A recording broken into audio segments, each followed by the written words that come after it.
System ready? Go! Hey guys! Phenoxo here. A fire-wielding robot running wild in an oil refinery. I don't like the look of this at all.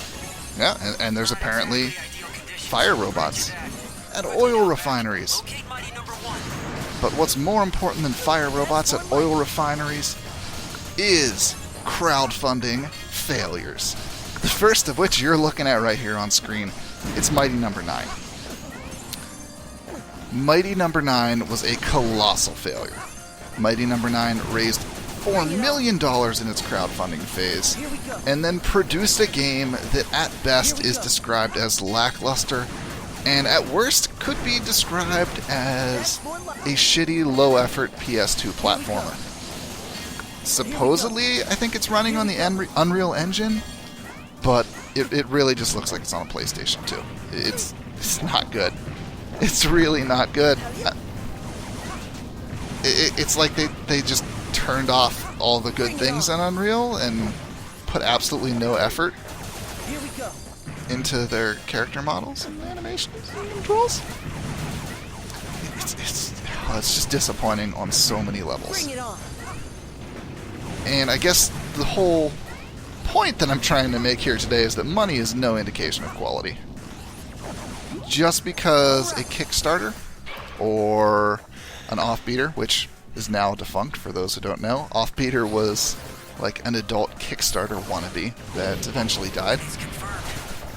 But success monetarily on those platforms is no indication that you're going to produce a good game. If someone's asking for 20 grand to make a game and they get $200 million, they might still drop a steaming deuce on your desk at the end of the development period. Well, all the extra money means is that they're going to get to pay themselves better. Maybe they'll be able to pull in some extra talent, but there's no guarantee that the talent that they put in is worth it. Just because, you can hire 3 or 4 more programmers or artists doesn't mean those artists or programmers are great at what they do. They might be some of the worst artists and programmers out there. And it kind of shows with Mighty Number 9. This is a game that had fantastic concept art. It had, one of the guys behind Mega Man originally, and you can kind of see the Mega Man influence in it. But of course they tried to do their own thing with the whole dash absorb mechanic, and it winds up playing like this weird game where it's not sure if it wants you to go fast like Sonic, or if it wants you to go slow and take your time. And there's plenty of like instant death traps thrown out there. There's all these symbols that float above your character that don't clearly communicate what they mean. It could have been better. It could have been so much better.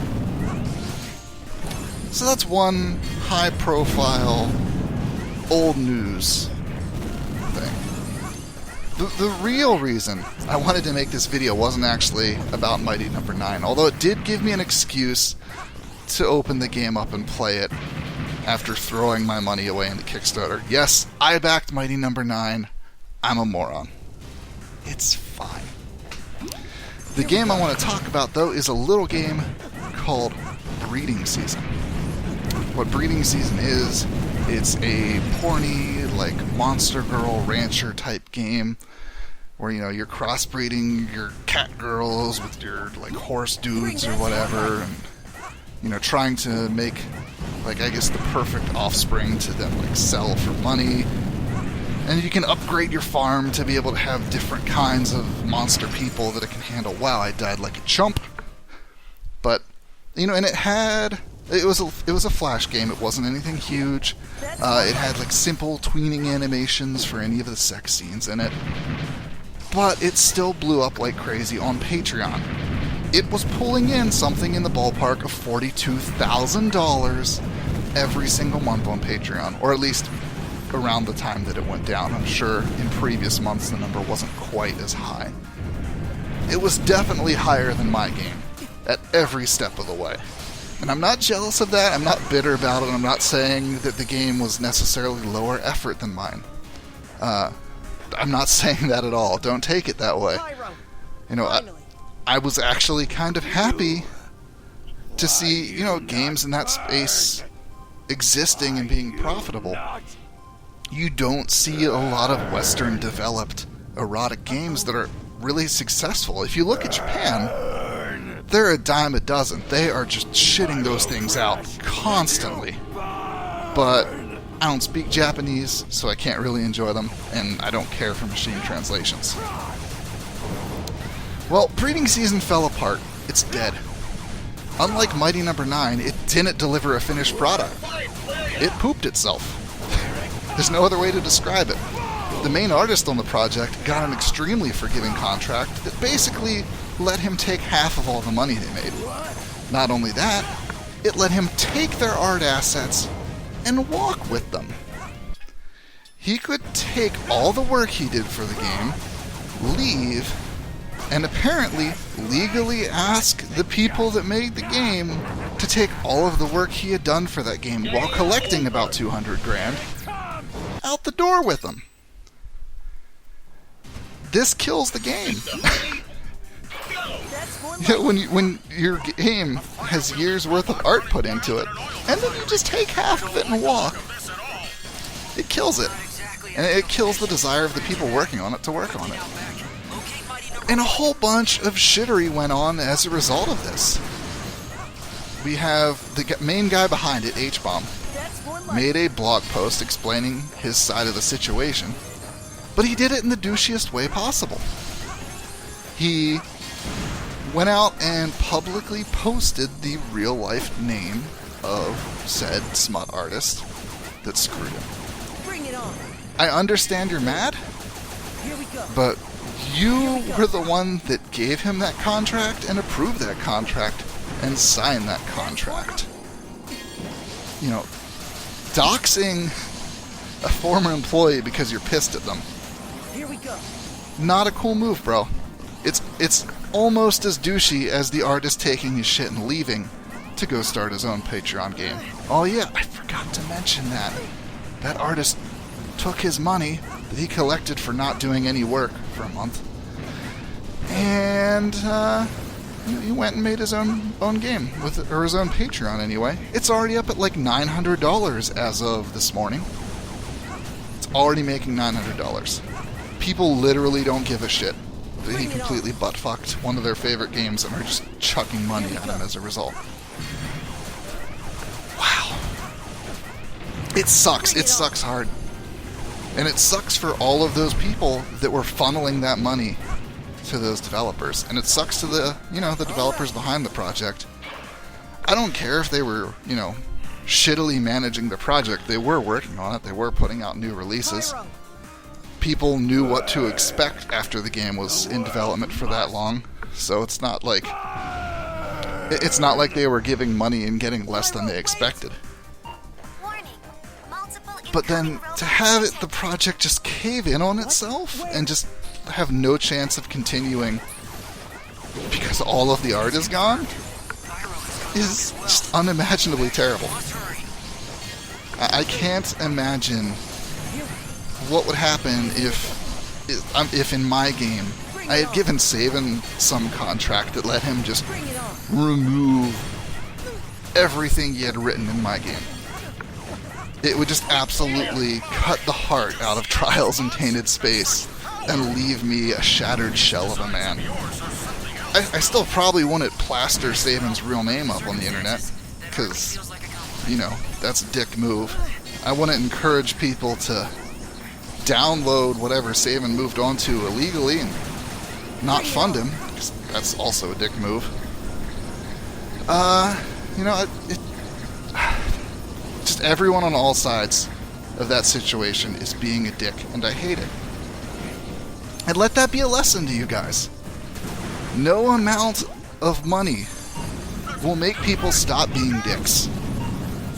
No amount of success will guarantee that a dev won't just fuck off with your money. If you're pledging on Patreon,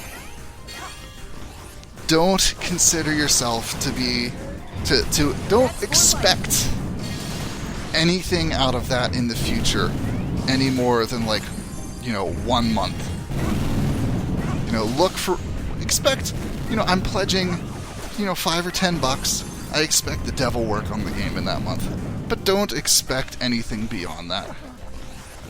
Don't put money in there that's, near and dear to your heart. If you're not doing well financially, don't support people online if you can't afford for that money to just be going into a fire. Because that's what most of these projects do. I hate to say it, because, I'm one of those projects. Sure, we technically finished COC. It's much less impressive of an ending than what I wanted to do. But I delivered a previous free game, so I guess I've earned a little bit of trust from you guys. But still, shit could happen. I could die. I could die. I could get in a car accident, and tits could just fucking implode. But, you guys would still have what we've done so far. And if you look at other games in this space, nearly all of them have imploded or died also. Does anyone remember... I can't remember the name now. Was it Pocket Pussies? I think it might have been Pocket Pussies. I'm gonna go look it up real quick. Ticka-taka, ticka-taka. No, fuck. Now I can't think of the name!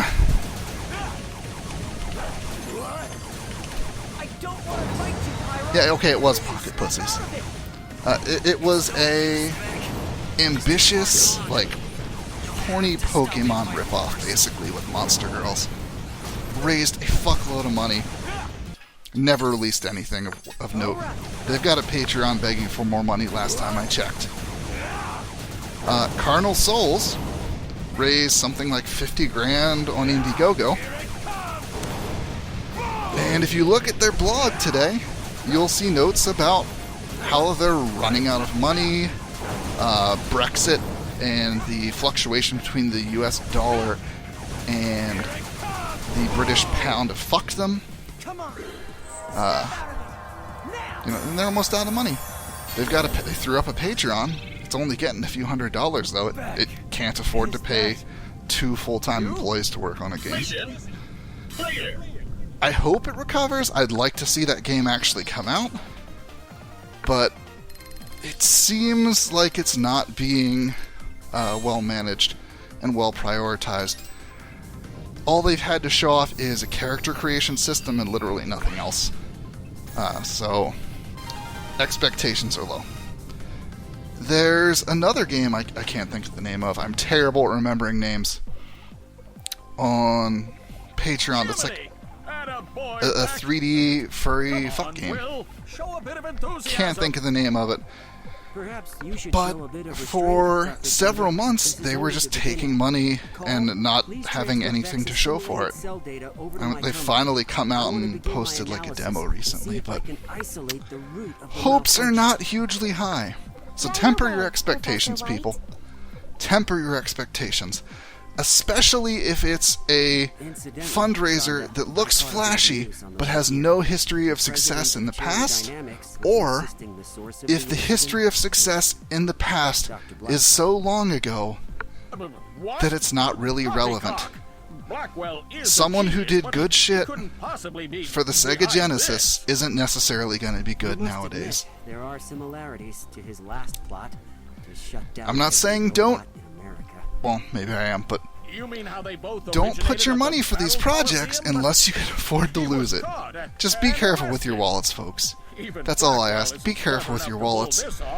If you're not sure about what a content creator is making, or you're not sure that it'll necessarily succeed, and your money's tight, don't fund it. If you've got the spare walletage to help out some devs, and you're willing to see 7 or 8 out of 10 of them crash and burn in order to have 2 of them succeed, then by all means keep funding. And that's all I have to say to you people. Thank you for watching my video. Thank you for supporting me on Patreon. And have a great evening. Attention!